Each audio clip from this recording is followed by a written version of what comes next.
بسم اللہ الرحمن الرحیم قل ارأيتم ان اخذ الله سمعكم وابصاركم وختم على قلوبكم من اله غير الله يأتيكم به انظر كيف نصرف الآيات ثم هم يصدفون۔ اللہ کے نام سے شروع جو بڑا مہربان نہایت رحم کرنے والا ہے۔ آپ کہیے کہ یہ تو بتلاؤ، اگر اللہ تعالیٰ تمہاری سماعت اور بصارت بالکل لے لے اور تمہارے دلوں پر مہر کر دے تو اللہ تعالیٰ کے سوا اور کوئی معبود نہیں ہے کہ یہ تم کو پھیر دے۔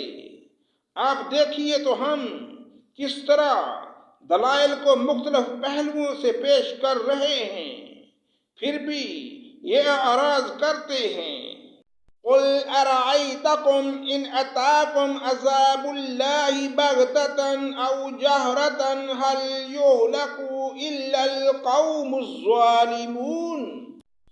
آپ کہیے کہ یہ بتلاؤ، اگر تم پر اللہ تعالیٰ کا عذاب آ پڑے، خواہ اچانک یا علانیہ، تو کیا بجز ظالم لوگوں کے اور بھی کوئی ہلاک کیا جائے گا؟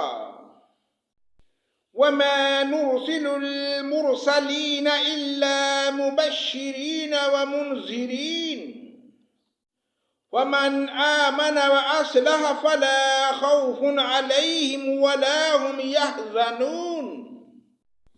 اور ہم پیغمبروں کو صرف اس واسطے بھیجا کرتے ہیں کہ وہ بشارت دیں اور ڈرائیں، پھر جو ایمان لے آئے وہ درستی کر لے، سو ان لوگوں پر کوئی اندیشہ نہیں اور نہ وہ غمگین ہوں گے۔ والذین کذبوا بآیاتنا یمسهم العذاب بما كانوا یفسقون۔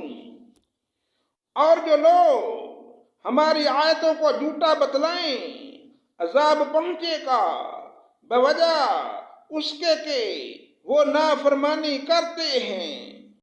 قل لا اقول لكم عندي خزائن الله ولا اعلم الغيب ولا اقول لكم اني ملك ان اتبع الا ما يوحى الي قل هل يستوي الاعمى والبصير افلا تتفکرون۔